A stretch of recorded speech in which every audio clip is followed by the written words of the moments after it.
Toda vez que você se depara com um crime de racismo religioso, a primeira argumentação que a pessoa tem, a primeira argumentação é a questão: eu tenho direito à liberdade de expressão. Quem pratica o racismo religioso, ele começa: eu tenho direito à liberdade de expressão. Eu tenho direito de pensar diferente, de não concordar. A segunda afirmação das pessoas que praticam racismo religioso é: além de ter direito de me expressar, eu tenho direito de expressar a minha fé. Que a intolerância é a causa de todas as guerras que nós temos hoje no globo. Se você olhar para qualquer parte dos continentes, se você verificar genocídio, pessoas matando pessoas, você vai perceber simplesmente que o fundamento dessas mortes simplesmente se dá em razão de que eu não aceito você por você ser diferente em algum aspecto, principalmente o aspecto religioso. A intolerância religiosa é causa de 80% das guerras que ocorrem no mundo. A nossa religião, a diferença da nossa religião define um ponto de partida para você ser meu amigo ou meu inimigo. Então isso é muito complexo.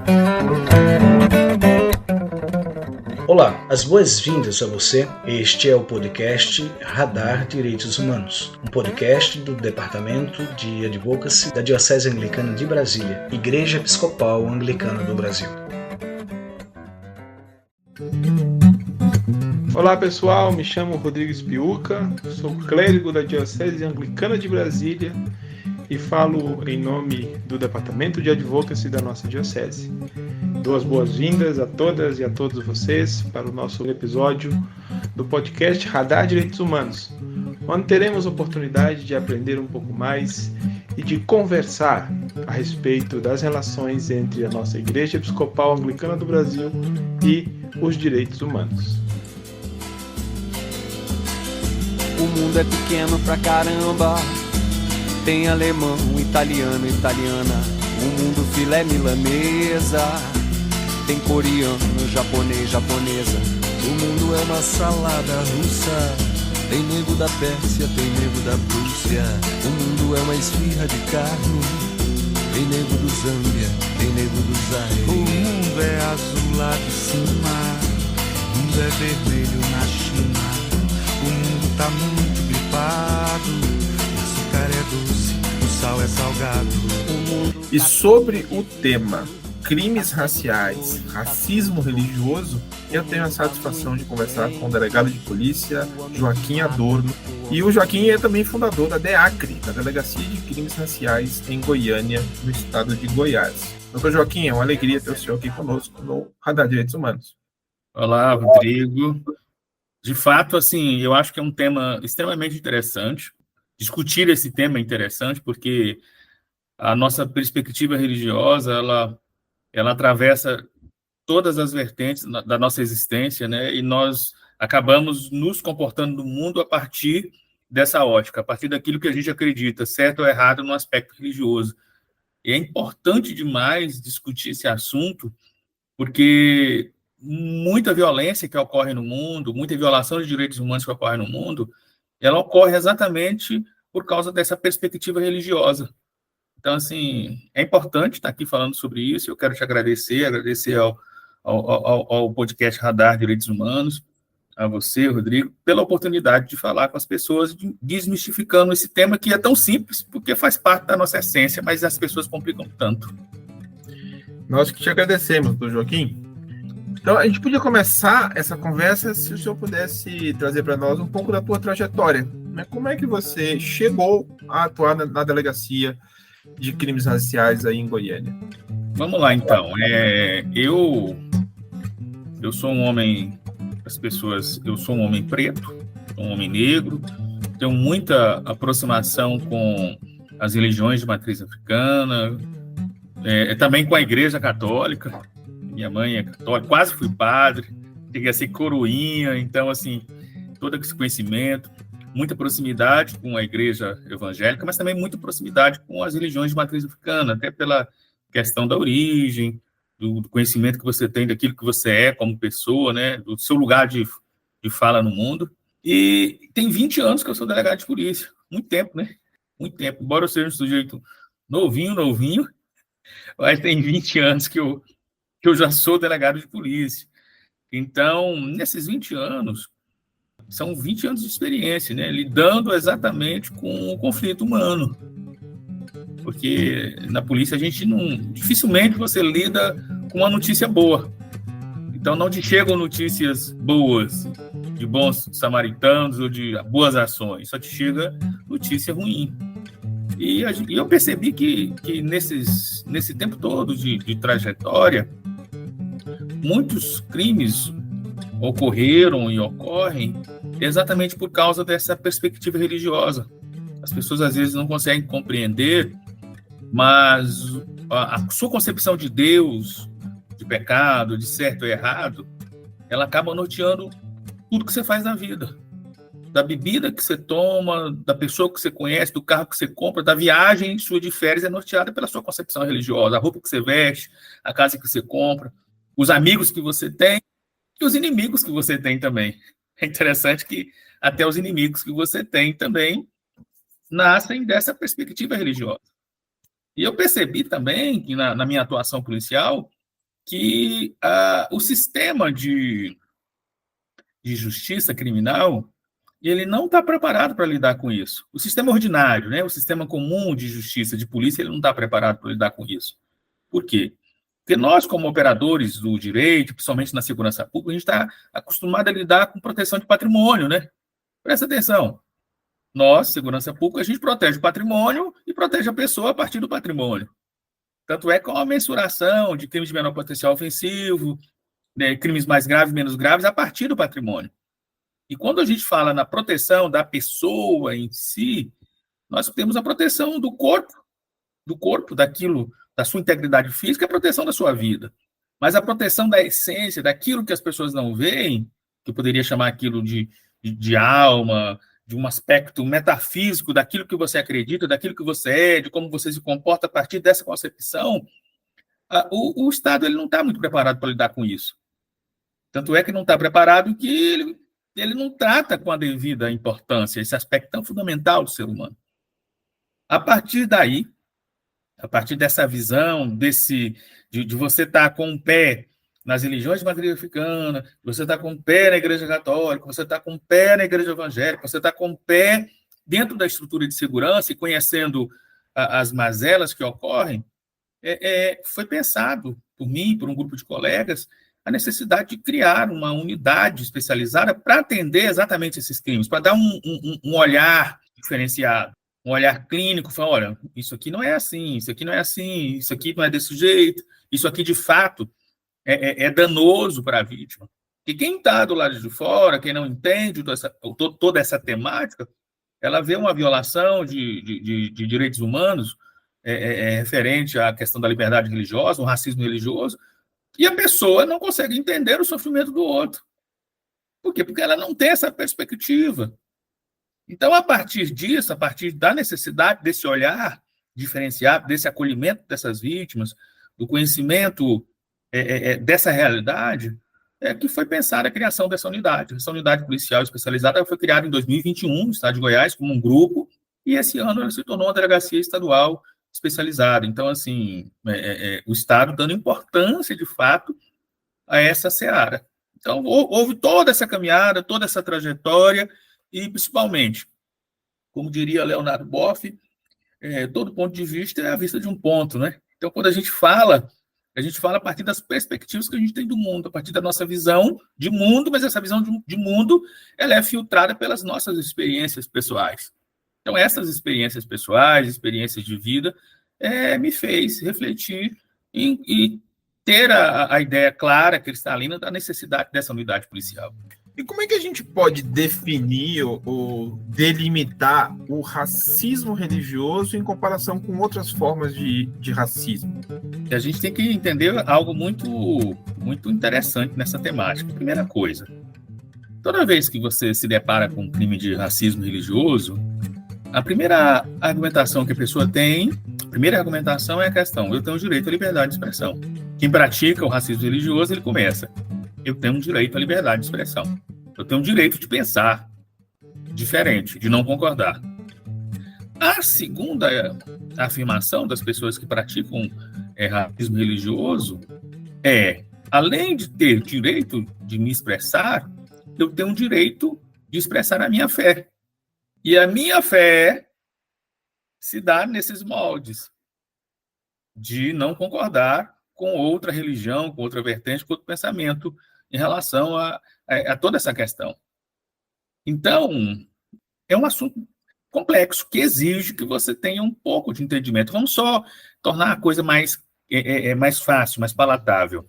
Nós temos o racismo em relação à cor, nós temos o racismo social em relação à orientação sexual, identidade de gênero, nós temos o racismo em relação à origem, de onde você veio, do país, da região do Brasil que você veio, e nós temos o racismo em relação à religião.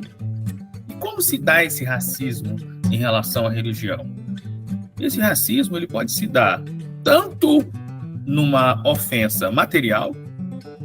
Como assim uma ofensa material? Ora, nós temos situações em que um templo, qualquer templo, ele é apedrejado, alguém atira na porta, alguém tenta incendiá-lo, alguém consegue entrar, invadir esse templo e destruir todos os apetrechos, todas as coisas que são consideradas sagradas para essa religião.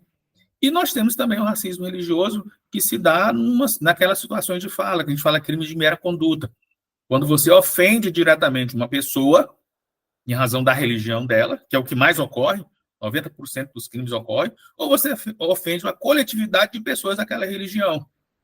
Um exemplo bem que nós vamos usar de forma didática, aquele bando de macumbeiro, filho do demônio, que vai tudo para o inferno, blá, blá, blá. Racismo religioso. Não gosto de fulano, porque fulano é macumbeiro, fulano vai para o inferno, fulano está fazendo mal, fulano é filho do demônio, fulano é isso, fulano é aquilo. Racismo religioso. Então, o racismo religioso ele se dá dessas duas formas. Qualquer ofensa ao templo religioso, à cerimônia religiosa, é tipificada como crime, e qualquer ofensa à pessoa, ao adepto, individualmente, é considerado racismo religioso. Ou ofensa à coletividade. Observe, você tem nessa situação, é crime tanto ofender a coletividade de pessoas daquela religião, quanto ofender uma pessoa individualmente. E interessante que as penas elas variam de 2 a 5 anos de reclusão. Observe que é muito sério, muito grave. Então, por exemplo, às vezes você tem um ou outro, uma postagem na rede social que você põe lá, que você é de uma religião A, religião B, aí alguém vai lá e faz um comentário lá no Instagram, isso é coisa do demônio, você é filho do demônio, você vai para o inferno, porque é isso, aquilo. Pena, 2 a 5 anos de reclusão. As pessoas não têm noção de que essa ofensa ao direito inalienável de professar a sua fé, de ser quem você é na sua fé, ela é um crime grave. Essa ofensa é um crime grave. E as pessoas acreditam que, por eu ser de uma religião A, eu posso ofender a religião B. Mas aí agora eu vou para o que eu quero falar. O segredo, você não precisa concordar com nenhuma religião. Eu sou evangélico, eu não gosto da Igreja Católica. Eu não concordo. Perfeito, é seu direito professar a sua fé. Eu sou do candomblé e não gosto da Umbanda. Perfeito, é direito professar a sua fé.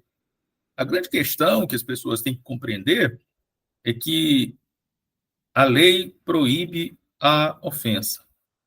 A lei proíbe que você, usando uma suposta liberdade de pensamento, né? Liberdade de expressão, liberdade do exercício da sua fé, que você ofenda, que você prejudique de alguma forma a religião do outro.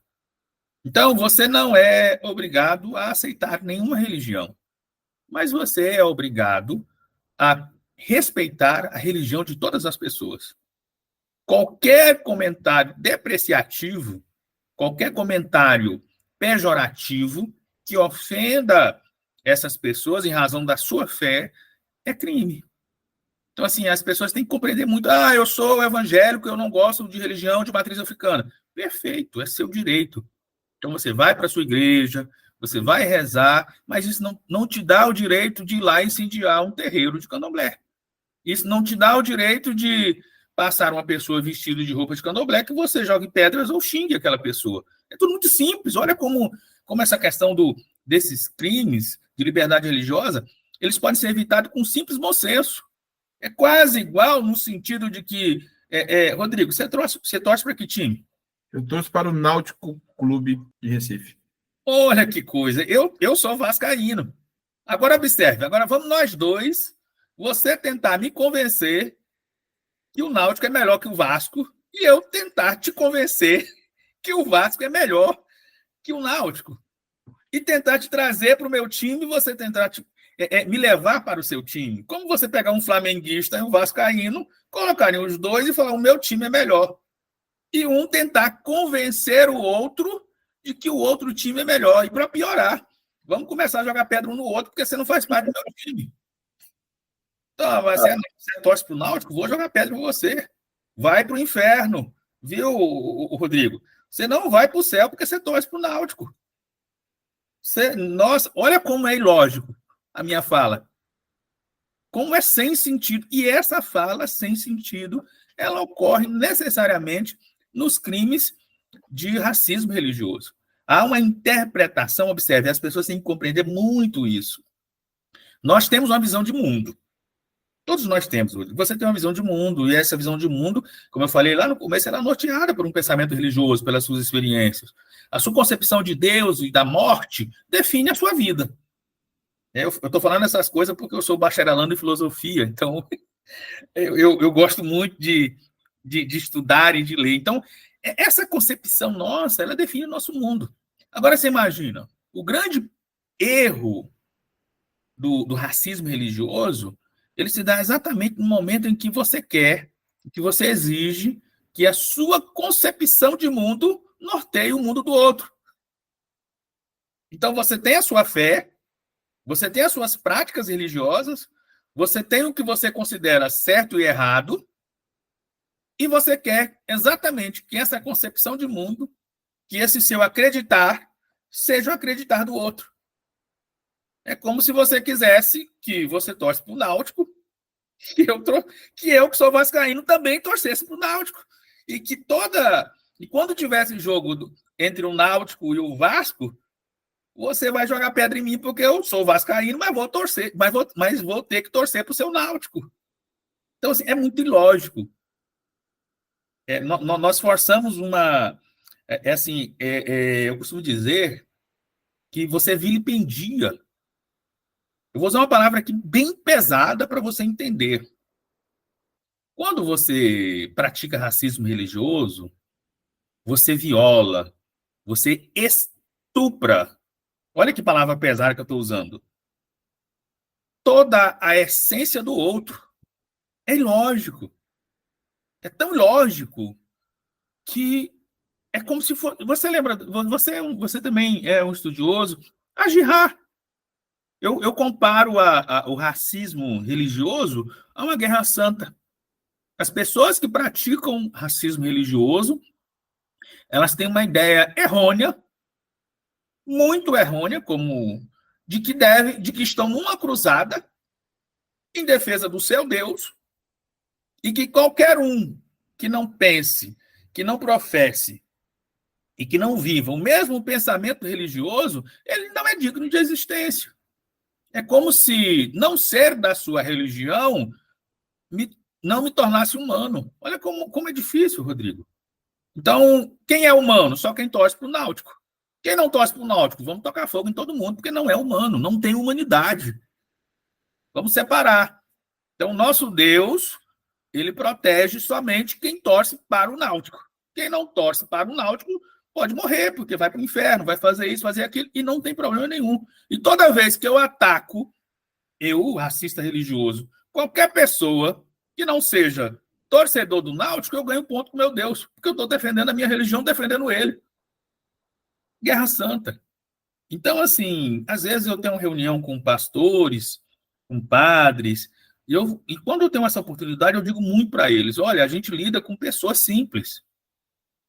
Então, o pastor, o padre, o líder religioso de uma religião de matriz africana, quando ele vai falar com aquela pessoa simples, ele tem que tomar muito cuidado com o que fala, porque pode ser interpretado de forma errônea, sabe? Porque eu já vi situações, Rodrigo, tão interessantes, que a pessoa vai na delegacia, ela vai ser processada, ela vai responder por um crime com pena de 2 a 5 anos de reclusão e ela repetiria, porque ela está imbuída de um aspecto religioso de que ela está no caminho da salvação ao ofender a outra religião. Olha como isso é grave. Não, é como se você falasse, não, eu matei e mataria de novo, porque eu mato em nome do meu Deus. É ilógico. É muito ilógico. Então, assim, é um assunto importante, é um assunto que deve ser refletido, porque as pessoas têm que compreender que a intolerância ao que não é aquilo que você é a causa de todas as guerras que nós temos hoje no globo. Se você olhar para qualquer parte dos continentes, se você verificar genocídio, pessoas matando pessoas, você vai perceber simplesmente que o fundamento dessas mortes simplesmente se dá em razão de que eu não aceito você por você ser diferente em algum aspecto, principalmente o aspecto religioso. A intolerância religiosa é causa de 80% das guerras que ocorrem no mundo. A nossa religião, a diferença da nossa religião define um ponto de partida para você ser meu amigo ou meu inimigo. Então, isso é muito complexo. Joaquim, deixa eu te perguntar uma outra coisa na perspectiva da tua atuação profissional, né? Quais são os principais desafios que você, como policial, ou que a organização, né, policial enfrenta quando vai investigar e processar crime de racismo religioso, em específico? O principal desafio se dá exatamente na aceitação social do racismo religioso.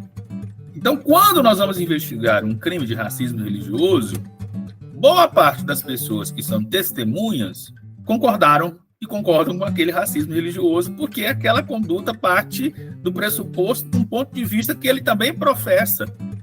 Então, nosso grande problema hoje, quando nós enfrentamos o racismo religioso, é porque o comportamento do racista religioso ele é estereotipado para todas as classes sociais. Então, você encontra o beneplácito, o entendimento de que aquela conduta criminosa, de uma forma ou de outra, se justifica na polícia, no judiciário, no Ministério Público, nos políticos. Então, nosso grande desafio é nadar contra a corrente. Porque nós temos uma enxurrada de pensamentos intolerantes que concordam, no fundo, com a prática daquele crime. Quando nós temos, às vezes, uma situação de intolerância religiosa num bairro X, de um terreiro de candomblé, alegando que o terreiro é muito barulhento e que o pessoal quer fechar o terreiro porque é barulhento, e porque isso, porque aquilo, e a gente começa a investigar. Aí, quando nós começamos a investigar, aí nós vamos no terreiro, verificamos realmente o terreiro ele não tem uma estrutura arquitetônica que permita que prenda o barulho, né? Que isole o barulho. Mas aí ele tem um horário de culto, por exemplo, até às 10, 9h30, para não perturbar os vizinhos. E ele faz culto a cada 15 dias para não perturbar os vizinhos. Só que aí os vizinhos fazem um abaixo-assinado para fechar aquele terreiro. Aí nós vamos investigar. Quando nós chegamos para investigar, aí nós descobrimos que de frente ao terreiro tem uma igreja evangélica que funciona todo dia, com uma caixa de som em alto volume, e que funciona nas madrugadas, com a caixa de som em alto volume. Aí nós vamos dar uma olhadinha no bairro, na esquina da frente tem um bar, que tem som ao vivo. Estou falando de casos que eu investiguei. Um som ao vivo que funciona toda quinta, sexta e sábado, até 3 da manhã. E um somzão alto, e ninguém reclamou da igreja evangélica. E ninguém reclamou do bar, que tem som ao vivo. Que tem uma estrutura que o som se ouve a 3 quadras. Então, observe que a nossa tolerância à igreja e até ao bar era muito maior. Agora a gente não tolera a cada 15 dias aquele terreiro tocar o tambor até 9h30 da noite, de 7 a 9h30 da noite, de 15 em 15 dias. Mas a gente tolera a igreja evangélica ali tocando todos os dias de noite com som alto na porta. E não é problema para a gente. E não é problema para a gente também que aquele bar funcione quinta, sexta e sábado com som ao vivo. É isso. Esse é o maior desafio. Entendeu, Rodrigo? Esse é o maior desafio, porque assim, o grande desafio não é a questão da polícia combater ou isso ou aquilo. O grande desafio é que nós brasileiros, a nossa formação, a forma que nós vemos o mundo nasce a partir de uma ideia cristã, totalmente cristã. E a gente está imbuído de um monte de ideias que vivem em torno disso. E qualquer coisa diferente, para a gente, soa como abominação. Então, quando a gente lida com essa questão, o grande desafio está em lutar contra essa perspectiva, né, de cada um em relação ao modo de ser, ao modo de viver na sua religiosidade. Então, isso é muito complexo, porque, na verdade, você percebe que esses crimes de intolerância religiosa, quando você está investigando, você tem uma pessoa que, de fato, fez aquilo que muita gente queria fazer, mas não teve coragem de fazer, porque sabe que é crime. Mas, no fundo, concorda. Então, é muito complexo porque, assim, você percebe que as pessoas entendem que não há lugar, não há espaço no bairro para qualquer tipo de pensamento ou religioso que não seja o pensamento religioso predominante na sociedade. Essa é a grande questão. E esse pensamento, ele existe desde o atendimento da Guarda Civil Metropolitana, né, da Polícia Civil, Polícia Militar, até o presidente da República. Em termos de prevenção, educação, uma perspectiva de educação mais ampla, não aquela educação formal que estamos acostumados a receber na instituição de ensino, mas uma perspectiva de educação social, educação popular. Há alguma estratégia de prevenção que a polícia tem adotado ou que seria possível adotarmos em comunidade para evitar ou mitigar esse comportamento do racismo religioso, doutor Joaquim? Honestamente, eu acho que não é papel da polícia, Rodrigo. Assim, esse papel é um papel que a polícia não deve exercer. Porque é um papel que... Esse é o problema, Rodrigo. O problema é que a polícia combate, mas as pessoas que deviam mudar a cultura, eles reproduzem o mesmo comportamento racista. Então, na verdade, nós precisamos que haja uma mudança de cultura nas organizações religiosas, nas organizações sociais. A gente precisa compreender que essa virada de pensamento, ela se dá exatamente nesses espaços. A polícia é o reflexo da não atuação desses espaços. A gente sempre fala que o direito penal é a última ratio. Para quem não sabe, a última ratio é a última razão. Quando toda a estrutura de poder não funciona, aí a polícia funciona. Quando a polícia funciona, a polícia é um atestado de que a sociedade falhou na educação dos seus pares. Olha como é interessante. Por isso que ela é a última ratio. Por isso que ela é a força. Então, o que nós precisamos? Nós precisamos compreender, nós precisamos de alguma forma de compreender que a Câmara dos Deputados não pratique intolerância religiosa todos os dias. Que os políticos não pratiquem intolerância religiosa todos os dias. Que os padres, pastores, que os pais de santo, que os budistas não pratiquem intolerância religiosa todos os dias. Nós precisamos realmente de encontrar, eu não sei, eu não tenho a solução, Rodrigo. Honestamente, eu não tenho a solução. Mas nós precisamos encontrar uma forma de que esses espaços de formação do pensamento, que eles compreendam o seu papel, a sua responsabilidade no que ocorre na sociedade e mudem o comportamento. A gente precisa de respeito, Rodrigo. Basicamente, a gente precisa de respeito. Quando um líder religioso de uma comunidade aí de 600, 700, 800 pessoas sobe no púlpito e começa a xingar, e começa a esculhambar, e começa a tratar de forma pejorativa e a desumanizar os membros de uma determinada religião, quantas pessoas sairão daquela reunião religiosa convictos de que tem que jogar uma pedra no primeiro espaço que ele vê referente àquela religião que foi comentada? Você entendeu, Rodrigo? Então, essas pessoas que ocupam esses espaços precisam ser responsabilizadas, precisam ter consciência do seu papel. Você já imaginou? Você já viu assistiu aqueles documentários, daquelas seitas norte-americanas e pelo mundo, que o sujeito fala uma palavra errada e no outro dia 50 pessoas tomam, se auto-exterminam? É algo mais ou menos parecido. A pessoa fala algo errado e no outro dia os membros pegam a arma e saem matando todo mundo. Então é essa consciência que a gente precisa. A gente precisa compreender que quando um deputado federal, lá na Câmara dos Deputados, fala uma bobagem sobre uma religião, quantas pessoas vão repetir o mesmo discurso ou tornar o discurso um pouco pior? Essa é a questão. A gente não compreende ainda o poder da fala.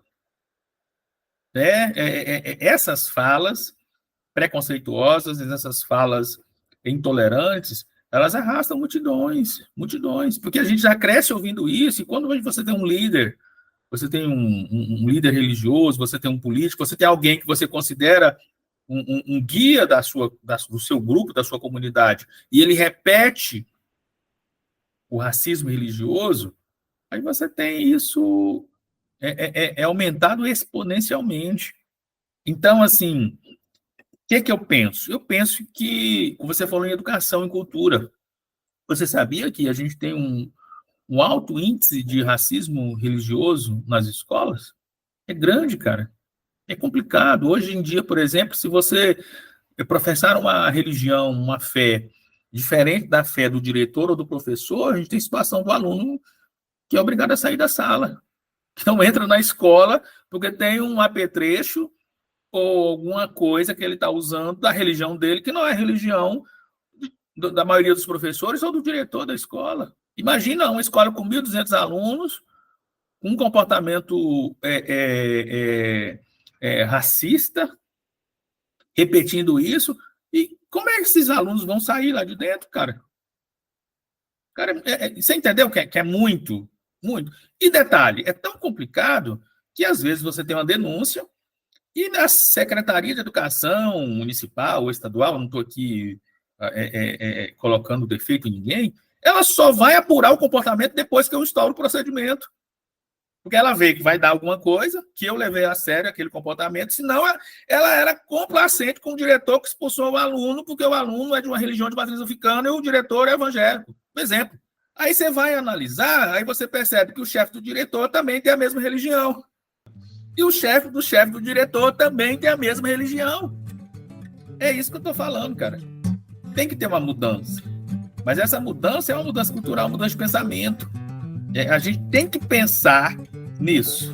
Porque se não pensarmos nisso, a polícia não vai mudar a realidade. Porque a polícia ela não muda a realidade. E ela não existe para mudar a realidade, nem deve existir. A polícia ela muda a realidade em ditadura. Ou seja, a gente não quer uma ditadura. A gente quer que as pessoas mudem. E para as pessoas mudarem, você falou a palavra-chave aí, educação, conscientização, conhecimento. Né? Conhecimento. Nós temos que... Eu digo uma frase interessante, Rodrigo. Todos nós somos preconceituosos. Em maior medida ou menor medida. Todos nós temos preconceitos. Como assim eu não tenho preconceito? Tem sim, todos temos preconceitos. Nós temos, sabe, a gente herda os preconceitos dos pais, dos avós. do tio. Olha como a gente repete até a frase racista que o tio falava no dia do churrasco em casa, do grupo social. Então, na verdade, nós temos preconceitos. E não é vergonhoso ter preconceito, viu, Rodrigo? Porque todos nós temos, a gente tem muita coisa que a gente tem que lidar. Sabe? Eu acho que o grande problema nosso é que a gente ainda não lida com esses problemas. O grande problema do preconceito é a gente não lidar com ele, é a gente não enfrentar. Sabe? Eu digo uma frase que diz assim, ó, nós, preconceituosos, nós temos que sair do armário, Rodrigo. Nós temos que tirar todos os nossos preconceitos do armário para a gente lidar com eles, para entender por que eu não gosto de cigano.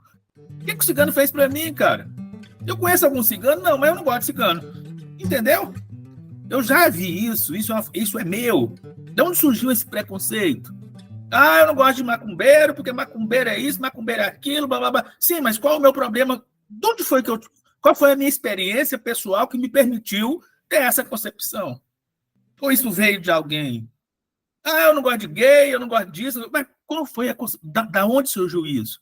A gente tem que tirar do armário os nossos preconceitos, Rodrigo. A gente tem que lidar com eles.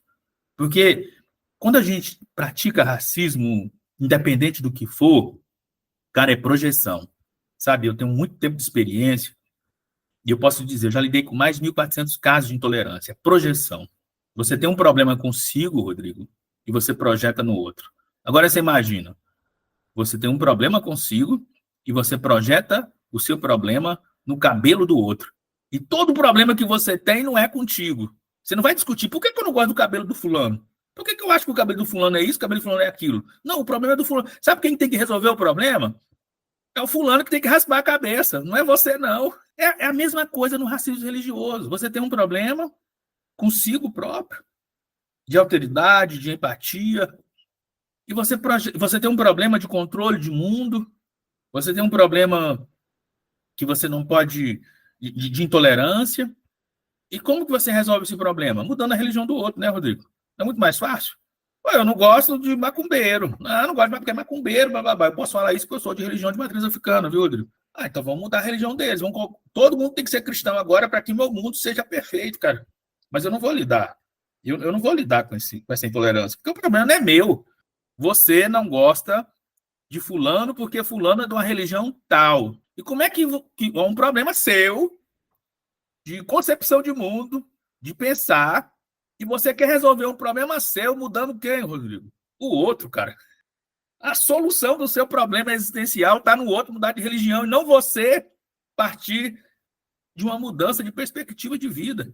Então a gente tem que refletir sobre tudo isso, porque é isso que nós estamos fazendo hoje no mundo, não no Brasil, viu? Essa questão de intolerância religiosa, disso, daquilo, não é um problema do Brasil. Não é um problema de Goiás. Não é um problema de Goiânia, de Brasília. Isso é um problema do mundo, cara. É um problema nosso, ser humano.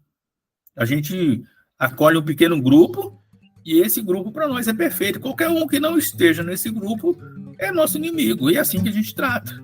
Doutor Joaquim, muito obrigado pela tua disponibilidade em conversar conosco aqui no Radar Direitos Humanos.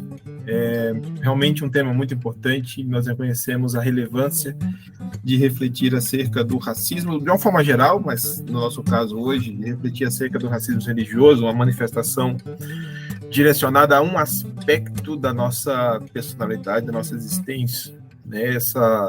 Acho que tu usaste essa palavra metafísica, essa manifestação metafísica do ser humano que o Estado precisa, de fato, proteger, porque é algo essencial e inseparável, eu diria, da existência humana, né? Um fenômeno social relevante e que merece, de fato, a proteção. Então, nós te agradecemos, em nome do Radar Direitos Humanos, pela tua participação. E para concluir nosso bate-papo, que mensagem você gostaria de deixar para quem nos ouve sobre a importância de combater o racismo religioso e, principalmente, de promover o respeito? Quando a gente tem empatia e alteridade, o nosso mundo cresce, a gente cresce como pessoa. Então, o mundo ele pode se tornar um lugar melhor e nós podemos nos tornar mais humanos, compreendendo que a humanidade é múltipla, sabe? A humanidade é múltipla. Eu também sou aluno de neurociência, de biomedicina, e faço biomedicina e estudo muito a genética, e posso dizer algo, meu irmão. o que fortalece qualquer grupo não é sermos iguais, é sermos diferentes. A grande virada genética não é termos pares genéticos iguais. Você já viu, só para encerrar, que as pessoas precisam compreender isso, você já viu o quanto esses animaizinhos de estimação, esses pets, esses cachorrinhos que são de raça pura, são frágeis? São muito frágeis. Eles têm um monte de doenças genéticas, doenças congênitas. A pureza de qualquer raça, ela só traz falhas genéticas. Quando você mais apura uma raça, mais proeminência nas falhas genéticas você tem. E quanto mais você mistura a raça, mais você tira o melhor de cada raça, de cada mistura, de cada aspecto genético. E é por isso que você pega um caramelo, o pessoal hoje chama de caramelo, um dog vira-lata, que nasceu na rua, vive 10 anos e sobrevive à parvovirose, que mata qualquer cachorrinho de raça pura. Então, a gente tem que compreender que essa multiplicidade cultural, essa multiplicidade de pontos de vista, ela não retira a validade do nosso mundo. Eu digo isso no nosso mundo religioso. Então, você ter uma outra religião que não pensa igual a você, não diminui aquilo que você é na sua religião, mas fortalece o seu ponto de vista. Lhe dá uma perspectiva diferente. E a gente tem que compreender isso. Porque o grande problema hoje do racismo religioso é exatamente isso. Nós entendemos que o pensamento religioso diferente, ele diminui o nosso aspecto religioso. E não é isso. Não nos anula, não nos torna menor, não nos diminui. Pelo contrário, nos fortalece. E a gente pode viver porque o mundo ele é muito, muito grande. Tem espaço para todo mundo. E a gente volta lá naquele começo para que eu possa encerrar. Meu irmão, eu posso torcer para o Vasco, você pode torcer para o Náutico, o outro pode torcer para o São Paulo, e a gente pode fazer o churrasco juntos. E não vai dar problema nenhum. A gente precisa começar a ter essa concepção, porque o mundo ele caminha para o... O ser humano ele é muito complicado, né? Mas essa questão do aspecto religioso, ele é muito, como você realmente disse, ele é uma parte essencial nossa. Ele é uma lente que nos faz ver o mundo a partir dessa cor, né? Então, assim, quando você é intolerante, você anula o mundo do outro. Quando você é tolerante, você anula o seu mundo. Quando você é intolerante, você destrói o mundo do outro. Você viola o mundo do outro. Quando você é tolerante, você destrói o seu mundo, a sua forma de pensar. Porque você não entendeu ainda, porque você está ainda sendo maniqueísta. Ou você não aceita o outro, destrói o outro, ou se viola para que o outro exista. A gente precisa entender que nós precisamos de alteridade, de empatia, a aceitação, compreender que a minha existência não existe sem a existência do outro. É diferente do que ser simplesmente tolerante. Eu não preciso me violar, deixar de ser o que eu sou para que o outro seja também. Eu só preciso aceitá-lo, respeitá-lo, ter alteridade e compreender essa realidade. É isso que eu tenho para dizer, meu irmão. Viu? Assim, muito obrigado mesmo em nome da Polícia Civil. Com certeza, Joaquim, nós vamos encontrar outras ocasiões para conversar e aprofundar temas relacionados à DEAC, porque a proteção da pessoa humana é algo que precisa permear nossos debates, nossas interações sociais, né? Nessa perspectiva da alteridade que tu colocas, acho que isso é muito importante. De repente a gente pode até pensar num outro encontro para aprofundar essa alteridade, não apenas no racismo religioso, mas aprofundar essa discussão de alteridade nas relações humanas. Já está devidamente convidado. Vamos encontrar outras oportunidades e temáticas para discutir essas interseções da vida humana. Joaquim, muito obrigado pela tua disponibilidade. Eu tive a satisfação de conversar com o delegado de polícia Joaquim Adorno, fundador da DEAC, Delegacia de Crimes Raciais em Goiânia, sobre o tema crimes raciais e racismo religioso. A você que está nos ouvindo, eu desejo que permaneça em paz, permaneça segura e saudável. E até o nosso próximo episódio.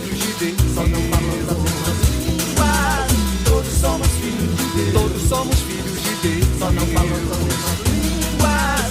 Everybody's filhos de God. Everybody's filhos de God. Só não falamos as mesmas línguas. Everybody's filhos de God. Everybody's filhos de God. Só não falamos as mesmas línguas. Todos somos filhos de Deus. Todos somos filhos de Deus. Só não falamos as mesmas línguas. Todos somos filhos de Deus. Todos somos filhos de Deus. Só não falamos as mesmas línguas. Este foi o podcast Radar Direitos Humanos, da Diocese Anglicana de Brasília, Igreja Episcopal Anglicana do Brasil. Produção e apresentação, Reverendo Rodrigo Spiúca. Edição do Reverendo Isaías Torquato e direção-geral do Bispo Maurício Andrade. Se você quiser entrar em contato conosco, você pode nos encontrar pelas mídias sociais, no Spotify, no Google Podcast e no agregador de podcast de sua preferência, e pela hashtag Radar Direitos Humanos. Até o nosso próximo encontro.